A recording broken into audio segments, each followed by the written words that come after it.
Hi, besties. I'm Vivian Tu, a former Wall Street trader, financial educator, and the CEO of Your Rich BFF. Today, I'm taking questions from the internet. This is personal finance support.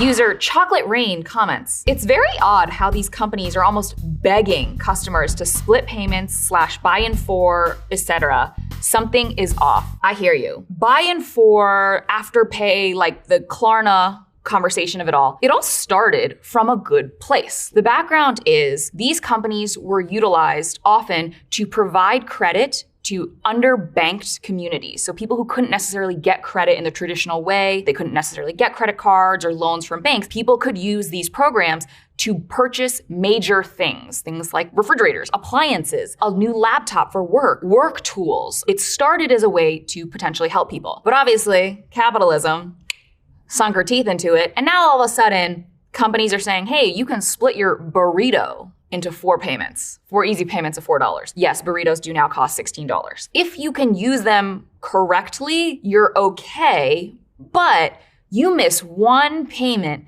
and you best believe your credit score is gonna get dinged. You are gonna get charged interest. These are no longer safety nets providing funding to underfunded communities. They are predatory. I do not use any of these programs, and I would encourage you to avoid them as well. This question comes from Chaotic is Taken, pros and cons of joint bank accounts. This is a hot topic of mine, but I think the healthiest strategy most often for couples is to have a yours, mine, and ours strategy. Joint bank accounts are great because they make it really easy to split joint expenses. So things like paying for your mortgage or utilities or even date night and vacations.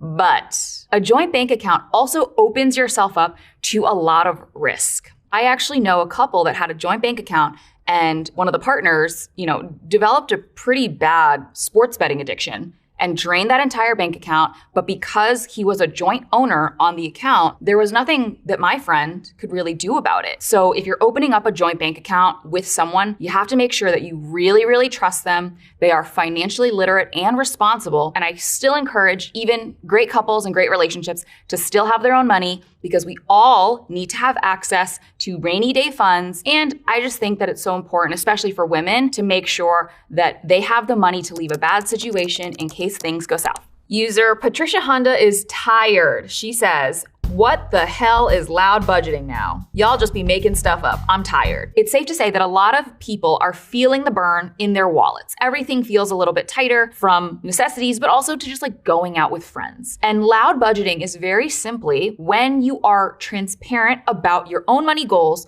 and what is available to you. So you have 4 friends getting married next year. They all want you to go to their destination bachelorette parties. They are all having destination weddings and destination engagement parties. It is okay for you to actually talk to them and say, hey, I have some money goals, and if I'm being totally transparent, going to New York for your engagement party, Cabo for your bachelorette, and then Italy for your wedding is not in my budget. I'm currently saving for XYZ. I have to pay off this much debt, but I want to still support you and be there for you as a friend. Talk to me about what is most important for you and what I should really be present at. That type of transparency is entirely what loud budgeting is about. And it's just us being more honest versus going into debt for other people's major moments, or to look cool, or to do stuff just because.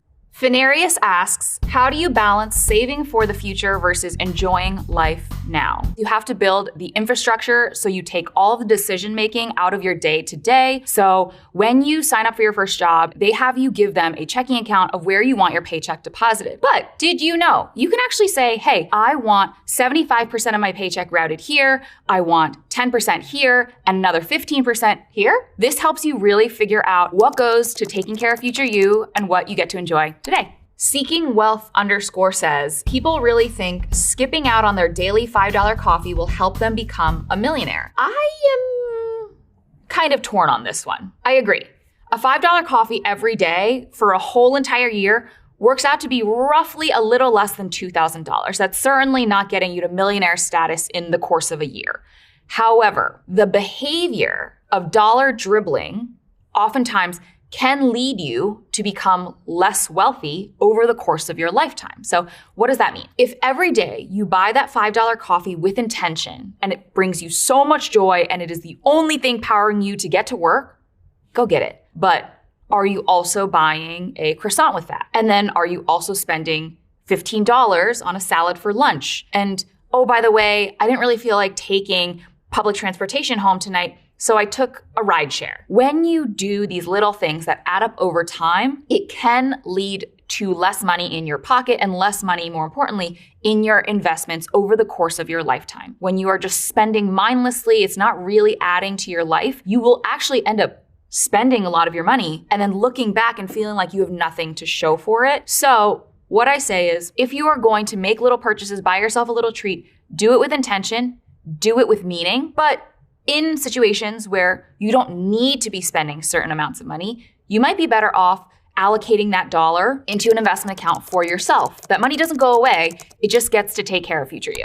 June Crypto 3 says, $20,000 in student loans, still paying the price of bad decisions. I'm sorry that you are still paying off your student loans, but for maybe younger people who are considering higher education, what I really encourage you to do is actually go to BLS.gov. This is the Bureau of Labor Statistics. They have an A through Z occupational handbook. So they have everything from accountant to zookeeper. Through every single one of these jobs, they'll tell you how much education you need, any sort of licensing requirements or graduate degrees or anything like that, roughly what this job would make, also what different sectors pay for that type of job. And that way you actually have a good gut check of, will this degree and major give me the actual career that will fund all of the debt that I might need to be taking to actually get it? Todd Barry says, got this great Chrome extension that searches for discount codes when you shop online.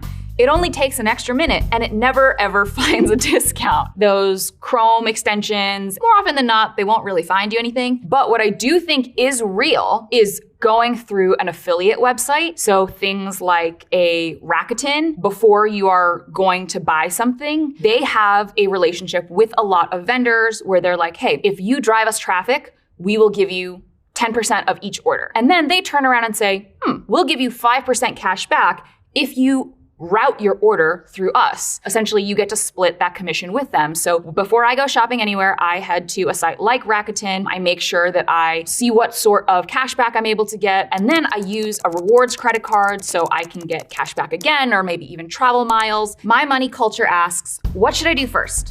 Pay off my debts, save for an emergency fund, save for a house, or invest? Okay. This is the easy peasy way to go through the waterfall. First and foremost, you want to have an emergency fund. This makes sense because you don't want to get into more financial trouble if the wheel rolls off of your car or your roof caves in. What I personally like to do is say 3 to 6 months of living expenses in a high yield savings account if you're single, or 6 to 12 months of living expenses if you're a head of household. Then we're going to pay off our high interest rate debt. So that's debt anything above 7%, mostly credit cards. Once we have that all paid off, then you can start thinking about investments and saving for a house so you can continue to pay your low interest rate debt while you start setting money aside for more liquid investments. Dry Entrepreneur 2342 asks, what systems do you use to stop yourself from dipping into your savings? I make it really hard for me to access my own savings. You can have part of your paycheck go towards a checking account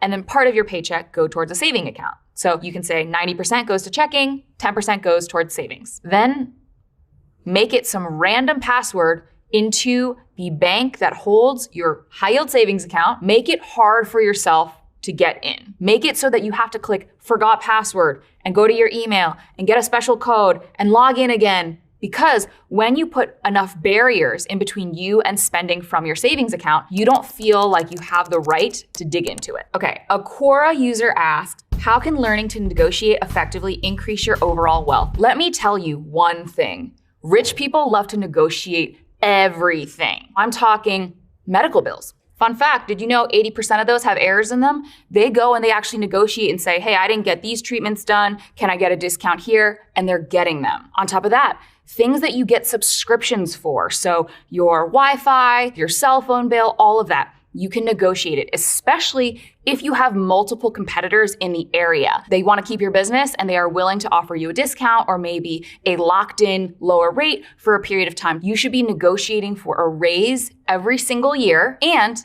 you should be negotiating things that are big expenses for you, like rent, as well as what you would pay for a car, and especially when you go to make big purchases like a home. The easiest way to negotiate is to, one, Do your research, know exactly what the market rates for everything are and where you might be able to find those discounts. 2, it's to really prepare and set yourself up for success with all of your information and then make a very clear ask and then stop talking. Most of us try to walk it back or say, oh, but if not, it's okay. Don't say any of that stuff. Just wait for them to respond. But more often than not, you'll actually find that many providers, many employers will actually meet you halfway. So once you actually get what you want, make sure that you deliver on your end of the bargain and continue being a great employee or being a loyal customer. This question comes from irrational_thoughts1. Are spending tracking apps really worth it? So it depends. Spending tracking apps are a great way to see what you're spending on. You can track it all you want, but if you're spending more than you have coming in the door, you're still going to be in a net negative. So what I really encourage you to actually do is build out a budget that you can live with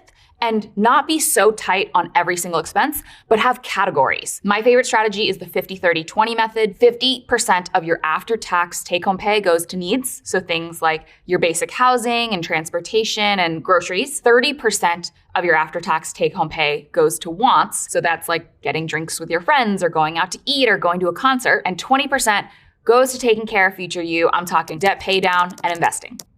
On Reddit, user DeepFunny5242 wrote a post about the huge impact of quitting social media on my finances. I could not agree more. And this is coming from someone whose entire career is on social media. But I feel like social media has convinced so many of us that we do not have a good life. And the problem of that is, in our parents' generation, our parents would take their binoculars and look at the Joneses across the street and be like, ooh, the Joneses got a new station wagon. But now, instead of being limited to other people who are in your general income tax bracket, we have unfettered access to everybody on earth. All of a sudden, I can see what the inside of a private jet looks like. I have no business knowing what that looks like because I don't have private jet money. And all of a sudden, it looks like everybody's on vacation all the time, all at once. You're the only loser at home, doing your job, working, living a normal life.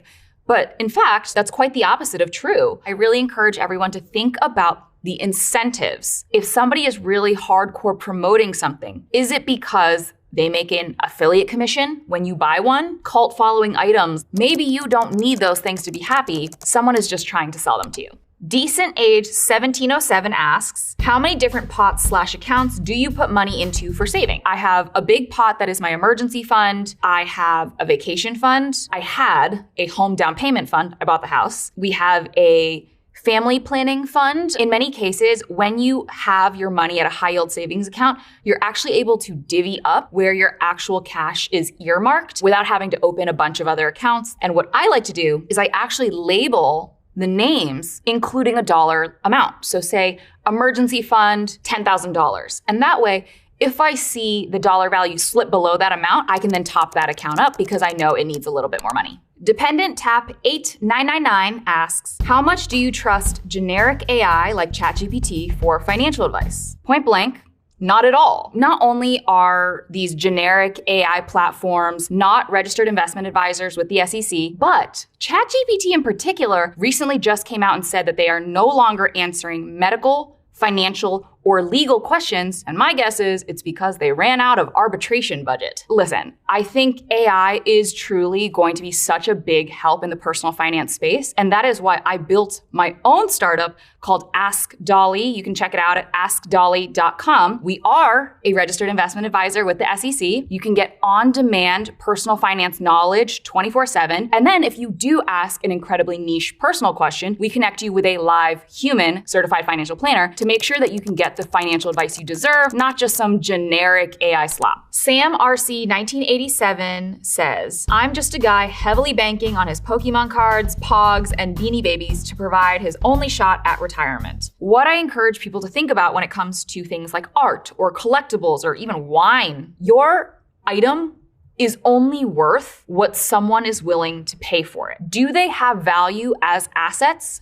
Yes. However, you have to remember, the market for collectibles, for art, for wine sellers, they're not as liquid as things like the stock market, or even crypto, or even real estate. There are only so many people who actually want collectibles. In some cases, if it's ultra rare and there's a huge community and a cult following behind it, yes, you have assets and they might be worth something, but they're really only worth what someone is willing to pay. And more often than not, in an economic downturn, people are much less willing to pay for collectibles, things like Pokemon cards, because they have to pay for things like food, things that are actually necessities. Inspector number 376 asks, how do you handle unexpected expenses when your budget is already tight? This is exactly why we need to have an emergency fund. I'll give you a story. When I had just moved to New York, I had a little bit of an incident with a bread knife and chopped off the tip of my index finger. I went to the ER. The entire bill ended up being $16,000. Even after insurance, I still owed roughly, I want to say $1,300. The problem was I didn't have that money. Oh, but wait, my emergency fund did. I had been setting aside money into an emergency fund, and that was able to cover my medical bill. Even if you don't think of your emergency fund as money you have access to today, it can bail you out of a really big, sticky situation. So when your budget is tight, what I encourage you to do is simple. Slowly start setting money aside. This can be $10 a month, $20 a month, whatever you have access to. Over time, that emergency fund will grow. And when you have an unexpected expense, you will have the dollars to be able to take care of those expenses and better take care of yourself. Ooh, this is a little bit of an old school question, but MDG Roberts 1 asks, is it a good idea to keep a cash stash around the house? Yes and no. No, because any sort of cash that is not earning you interest in a high yield savings account is essentially being eaten away at slowly by inflation and the cost of living going up over time. Yes, because in some cases you will need cash. So when a housekeeper comes, or maybe when you go to the neighborhood bodega and just want to buy a couple things, I think cash is efficient and effective and has a time and a place, but keeping too much of it at the house does not benefit you in any way. I probably keep $100, $200 in cash at the house, at my house, at any given time. Having the cash is helpful for my day-to-day life, but it doesn't leave too much out of a bank where I can actually earn more money on my money. A question from the UK personal finance subreddit. Any tips for handling a partner who keeps getting into debts? I think someone who keeps getting into debts. I think the word keeps is doing a lot of the heavy lifting in this sentence for me. I don't think debt makes you morally a bad person. Many of us have debt. I have debt. But you have to have a plan to pay it down. And the fact that you have a partner who continuously keeps getting themselves into a bad financial position tells me that they do not value a dollar the same way you do, that they are not responsible with their money and ultimately will not be a responsible partner for you. And I know that sounds quite harsh, but I do not want your financial future to be jeopardized by someone who clearly isn't as responsible as they need to be in a relationship. Question from Champion OK533. At what income level should someone start to consider a money manager / financial advisor? At what level does it possibly pay for itself? You do not need a money manager or financial advisor unless you have a really complex financial situation. I'll give you two examples. So if you are a high-powered attorney in a major city and you make $650,000 a year, you do not have a complex financial situation. You make your money in one place. You get a W-2 job from your law firm. You are an incredibly high earner. That number is huge. But because your money is coming in from one place, it's very simple, cut and dry. It's also very easy for you to perhaps invest on your own or utilize a robo-advisor, because this is going to help you save so much money in fees. Human financial advisors and money managers, more often than not, charge 1 to 1.25% in fees every single year of the assets they manage for you. And over the course of your lifetime, that could be 6, maybe 7 figures. I really don't want to give up that much in fees. However, if you have an incredibly complex financial situation, let's use Drake as an example. This man makes money from album sales. He makes money from streaming. He makes money from touring, from merch. He tours in multiple different countries. So there's a ton of complication there. He has a very complex financial situation. And that is when a financial manager or a money manager or an advisor might make more sense. The next question comes from RudeAd7287. I'm in overdraft and can't get out.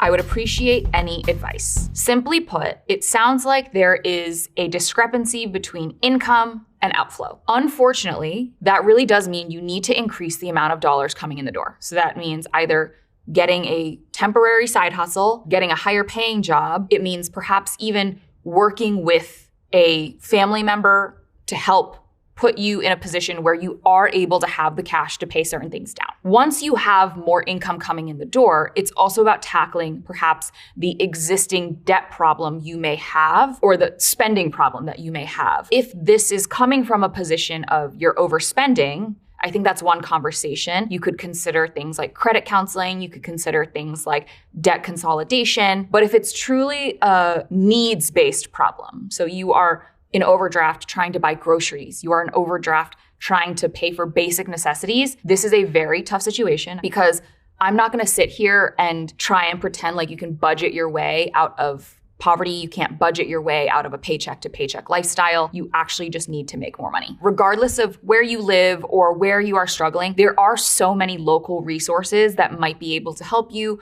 whether that is a food pantry, whether that is debt relief in certain neighborhoods. In New York City, we have programs that can help eliminate certain types of debt. Maybe there are social programs, social safety networks that can provide you mutual aid, but please look into your local geography and what is available both to you from the community, but also the local government. No Cardiologist 1407 asks, how do people get rich by faking being rich? They don't. You've heard of notable examples like Anna Delvey. Those house of cards always come crashing down. What I always say is that if you focus all of your energy on looking rich, it'll actually make you broke. More often than not, people who purport to have all of this money and live this crazy lavish lifestyle are not doing that well. The richest people on this planet, you would never know. They would walk down the street. And I think it really comes down to being able to spend money on things that actually bring you joy versus spending money on things just to impress people. YJ Levji asks, how can I keep my dad from being taken advantage of financially by family members, scammers, etc.? I love this question because I am a first generation daughter of immigrants. In many immigrant communities, there is this level of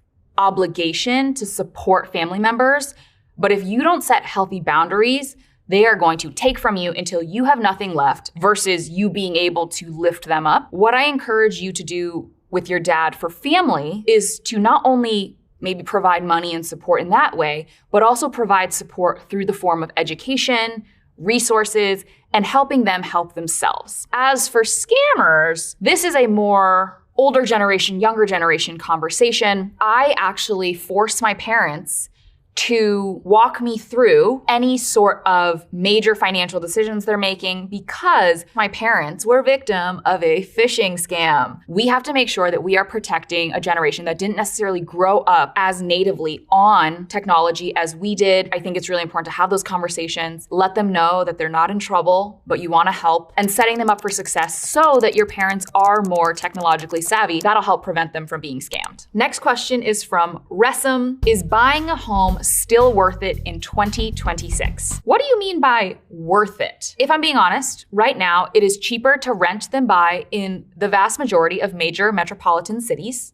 However, when you ask yourself, is it worth it? I want you to think about a couple things. One, how long do you plan to stay in that residence? If you are not planning to stay for longer than 5 to 7 years at a minimum, you should not be buying because the frictional costs of buying a home, such as mortgage origination fees, paying for an inspection, the costs are very high. If you, however, are planning on putting down roots, you want to be there for a while, it may be a good idea. Keep in mind, when you're a renter, if something bad, terrible happens to you, your toilet starts leaking at 2 a.m., that is your landlord's problem. When you own the home, that is now your problem. When you are a renter, you don't pay property taxes. But when you own, you pay property taxes. However, when you own, the big pro is that you're building equity. But what I always say is buying real estate now doesn't have to look like what it looked like when our parents did it. I know multiple people now who rent their primary residence, but actually have investment properties that they then utilize as part-time vacation homes and might rent out the other part of the time. They want to be able to buy a little piece of this earth and have it maybe for their future retirement, but